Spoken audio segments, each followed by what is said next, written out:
MLA Sandeep Naik carried out back-to-back meetings in his Airoli constituency to meet residents as well as inaugurate civic works in the wards. Under his MLA at your doorstep drive, MLA Sandeep Naik met the residents of ward number 38, 39 and 40 of Khairne and Bonkade. He began his visit at ward number 38 where he spoke to residents and heard their complaints.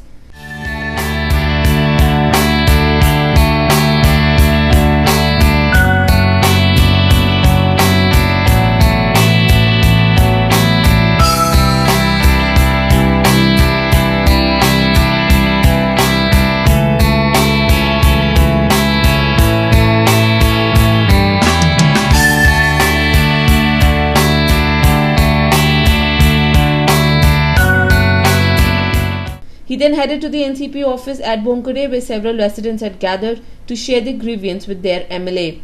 Several issues pertaining to proper sewerage lines, foot-over bridge at the railway crossing, choking up of gutters and cleaning of garbage in their area were raised by the students.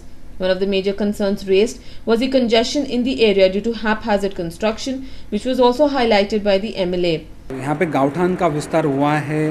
गावठान 100% यहाँ की ज़मीन सिडको ने ली। जिस fast system से 12.5% का distribution होना चाहिए था वैसे हुआ नहीं।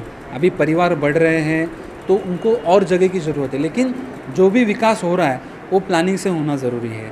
बाजू में काफ़ी कंजेशन में अगर वहाँ पे कंस्ट्रक्शन किया गया, एक जगह पे एक्सकवेशन किया तो दूसरी बिल्डिंग गिर जाएगी, ऐसी परिस्थिति काफ़ी जगह पे हुई है। Earlier in the day, MLA Sandeep Naik also visited Shramik Nagar in Khairne MIDC, where civic works were inaugurated by the MLA. The civic works will begin with laying of interlocks, for which MLA Sandeep Naik has given 10 lakh rupees from his MLA funds. मैं आया तभी एक meeting हो रही थी, तभी लोगों ने कहा कि यहाँ पे जो यहाँ का जो बाहर का जो एरिया है वहाँ पे इंटरलॉक लगाने की आवश्यकता है या कंक्रीट करने की आवश्यकता है। अगर यहाँ पे कंक्रीट या इंटरलॉक बिठाए गए तो यहाँ पे हम लोग फंक्शन कर सकते हैं।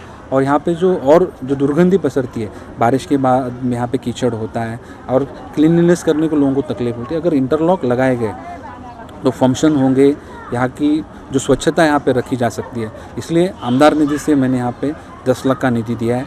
यहाँ से ये 10 लाख की निधि के बाद एक 800,000 लोगों को इस इंटरलॉक होने के बाद उसका फायदा होने वाला है। During his visit in Shramik Nagar, residents also raised concern on the unhygienic condition of the ward. मैं आने के समय लोगों ने बोला कि यहाँ पे और क्लीनलीनेस होना चाहिए, तो लोगों को मैंने अपील की कि महानगर पालिका के जो साफ़ सफाई कॉन्ट्रैक्टर वगैरह हैं उनको भी यहाँ का काम ठीक से करना चाहिए। और जितनी जवाबदारी ये महानगर पालिका की है उतनी ही जवाबदारी यहाँ पर रहने वाले नागरिकों की भी है।